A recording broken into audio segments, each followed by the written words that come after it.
So talk to me about how though, like, so you say you go and gather this, and I read that in your about part. What do you look for? Well, I look for basically different sizes of wood. I go to the Forest Service and I get a permit. And a lot of times I'll ask them, is there a place where, there's good aspen collecting right now? Most of the people do it for firewood. So, they kind of know where there's been a lot of down wood. And then, depending on what year it is, I look for different sizes of, I look for long down trees that we can cut. Let's go back even further. Why aspen? Why, what I want to do is go all the way back to you this big or when it started that you were like, because this is what I want. I want to look at you, not now matured artist, very well established, but how'd you get from here to there?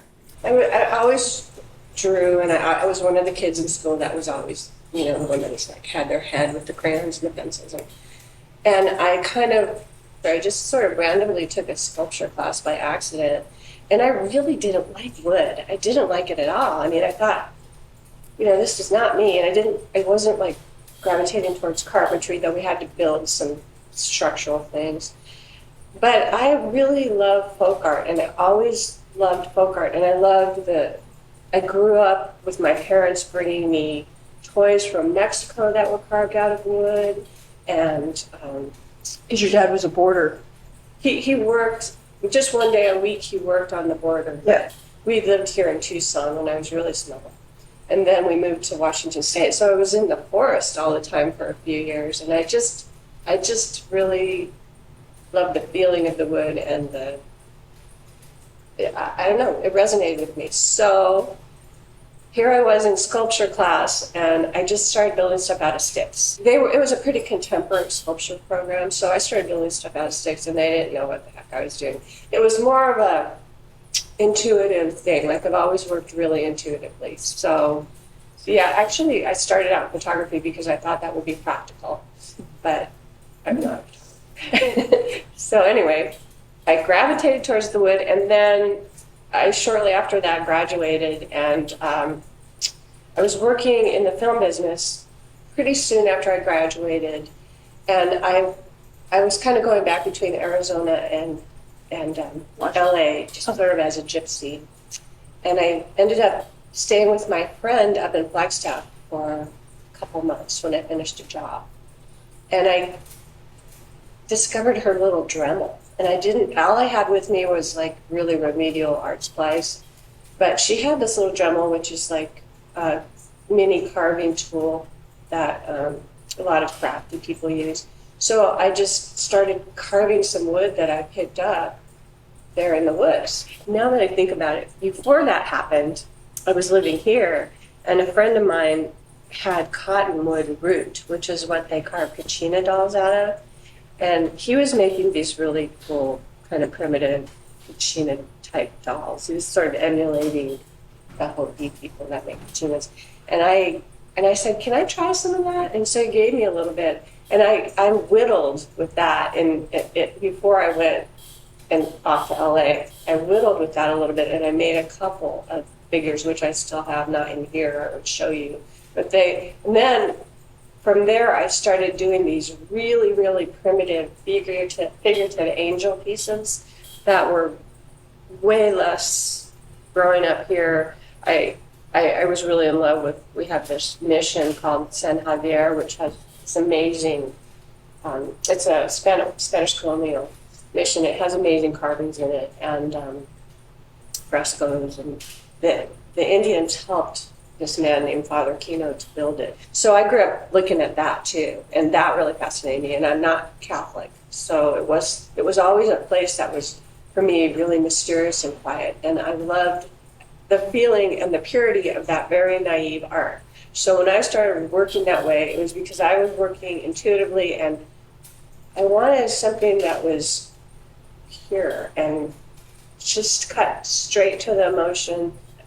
I didn't want to over-intellectualize what I was doing. Yes. So by not really knowing what I was doing, that was almost easier because I couldn't control it too much. I couldn't over-intellectualize it.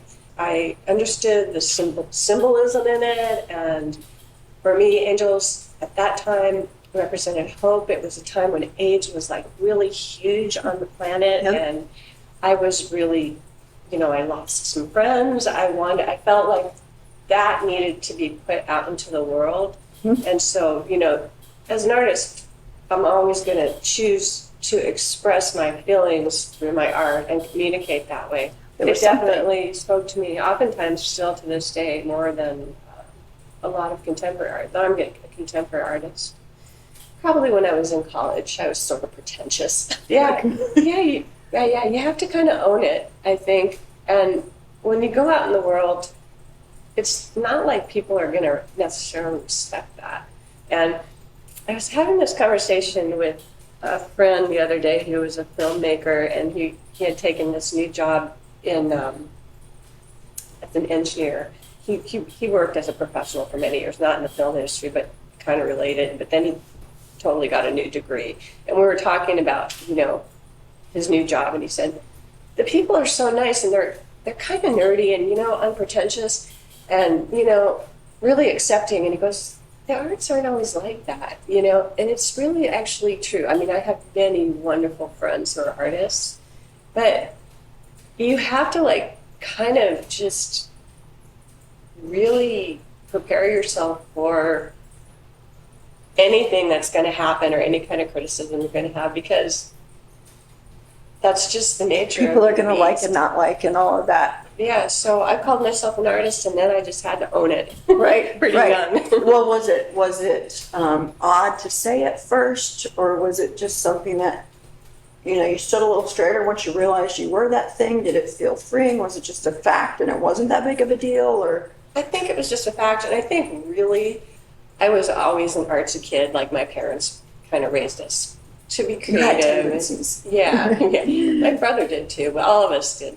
But so it was okay. My parents were actually both trained as artists, so they didn't work in the field. And well, my mom wasn't trained, but she was an artist too, and so it was not that unusual really to just be that Was way. it such a leap? It was actually more difficult to not be like that. So, what would, and this is a stumper question usually, what would make you stop? I can't not do it. When the economic recession hit, I thought about other things to do because I lost a lot of my income, and this is my income, it's my source of income. So I lost a lot of my income, and a lot of galleries closed. It was really just a very difficult time. And my husband got his hours cut at work too, and we were both like, what are we going to do here? This is going to be really difficult. And I looked at, really the reality of it. I just realized I couldn't do it. I was going to have to make this work. And I think for me, the only thing that would make me stop probably would be a physical problem. But Right. How did you make the transition to this as your full-time income, or was it from day one? You just started. I always had different paths. I always had different jobs. When I got out of college, I taught art to kids. I waited tables. I washed dishes. I got a friend of mine who was working in LA on low-budget movies, and I went and did that. But I realized that if I was going to do that, really, I was going to have to move to LA, and I was not going to be able to have a studio.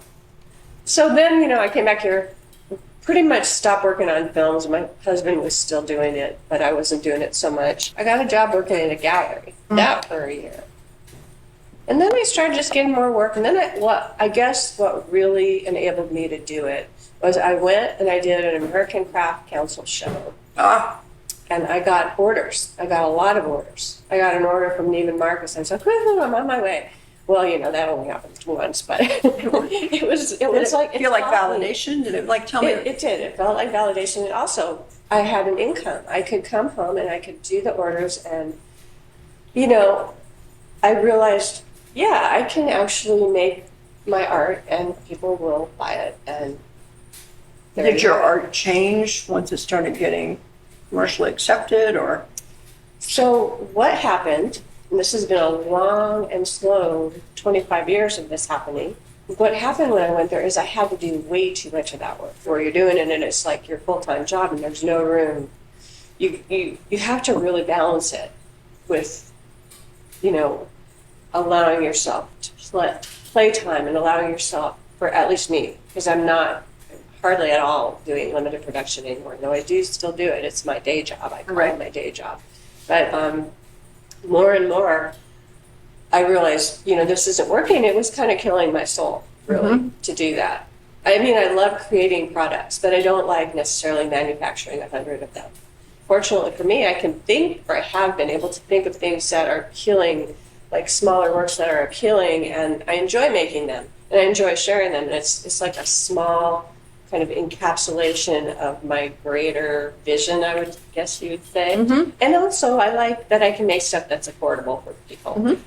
So I mean, I really, it's all about communication. But when it starts taking over too much of my time, then I have to step back and I have to like say, well, you might never sell anything again. And it's always scary every time.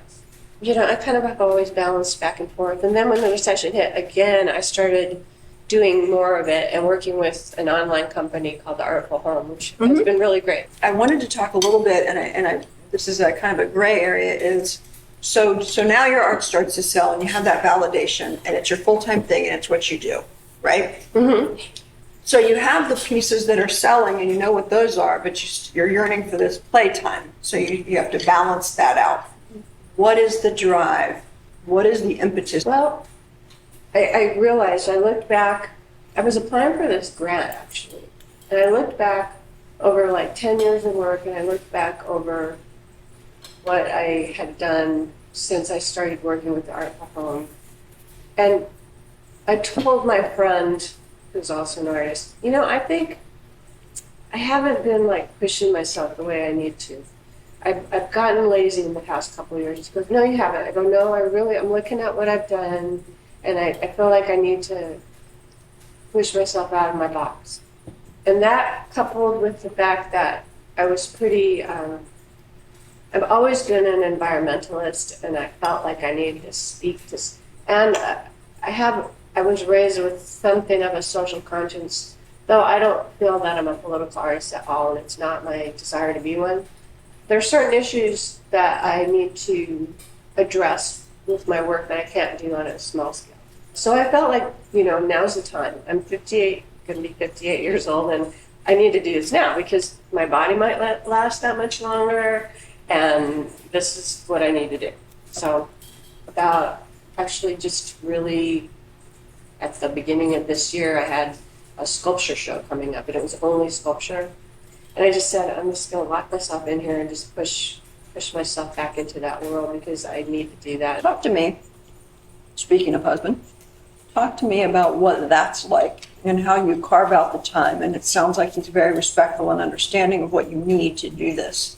My work is really slow and it's really labor intensive, so I spend a lot of time here. Like I usually work, I work Monday through Friday, regular hours pretty much. I come in a little bit late, but I work a little bit later usually. In the summer, not so much. And then I work Saturdays too, most of the time. And when I'm getting ready for a show, I'll double that, and I'll work really long hours. And he handles that by helping make dinner, vacuuming, if I need him to. I mean, you know, we divide our household chores a lot, but I do more inside stuff. He does more outside stuff. He's very supportive. He helps me get my wood. He built this bench. pets, kids. Pets, no kids. Great. Pet kids. I love kids, but I've never been really maternal. Mm-hmm. Honestly, my mom was ill when I was growing up. I had to do a lot of caregiving, Mm-hmm. and I think that might have something to do with it. Well, it's interesting because when I was reading your story, it mentions your father and never mentioned your, and I was like, that's interesting. Yeah, she passed away when I was 13, and she was pretty sick before that. I think after that, I became more of a caregiver. And after she passed away, I have a younger brother, and I felt, I had responsibilities. Yes. Pretty young, so that might be one reason why I didn't feel Has drawn that, to it. is that does that influence or come into your work at all, or is your work still just that, the purity of what you saw when you were young and brought forward? I'm sure it does. But I always look at the world because of the kind of symbolism I use. I look at things kind of and people and these kind of archetypes. And I definitely feel like, you know, the Earth Mother type of person. Like, I have friends that are like that too. Some of us are, and some of us aren't. I definitely am that. And I always was called that when I was a kid. I mean, it was like, I've been like that always, yeah. And over the years, I've gotten to be a better carver. People have asked me occasionally, can you make this piece that's like 15 years old, 20 years old? I'm like, I couldn't make it even if I wanted to now. I love it. It's like saying, hello, old friend, but it's just not the same anymore. I've kind of gone with that. And it became a style later as years evolved. It wasn't like a conscious decision. It was just that this is how I make this. This is my language. This is my visual language. When you self-identified, I'm an artist, or we're kind of going in that direction, were there things that made you inhibited from continuing to do it? Now, you had supportive parents. So Well, no, my dad didn't want me to be an artist. He was supportive when I was growing up as a kid, but he trained as an artist, went to a vocational high school in Cleveland to be an artist. Then he ran up and joined the Navy, and he didn't believe he could make a living as an artist. He didn't believe I could either. So I was always inhibited about that. But then, me being who I am, I was like, I'm going to show him. Right? I'm going to do it anyway. right. Do you look ahead and think, now what? Or do you let it come to you? Or how does evolution happen in your life? Well, so I can give you a really specific. Sure. You can stack them. This piece in the boat right there, Yes. that's part of a series called Migration. And a couple years ago, I got a DNA test. And I discovered all these cool things that I didn't know. And That's so you. right. And I saw, like, my mom, before she died, she had these like tall tales and never knew if they were really true or not. Like, she said, yeah, we have Spanish blood. And I was like, really? That's so cool. But she didn't really ever elaborate on it. So it turns out I had a little bit of that. Had a little bit of Scandinavian. And anyway, long story short, I saw the migration of my family. And it was during a time when migration issues were coming to a head. And I saw the greater picture of migration around the planet, not just even of humans, but of animals and how they migrate and what they bring with them, the food, the plants, things they bring with them. So I started this series called Migration. As I made it, the things I carved change. As I make it, the way I carve changes. Because a certain thing needs to be added to it, and then I need to figure out how to do it. So this piece specifically has that in it. That makes total sense to me, because as you discover, and you're discovering you, but you're discovering all this history that came with you that culminates into you and then comes out into that. Yeah, because That's what my I think story is universal. It's just like, I'm one of many. I feel like, yeah, I'm just telling the narrative of the time that I live in and who I am. You're telling the narrative, Yeah, I'm like your speaking. mom did.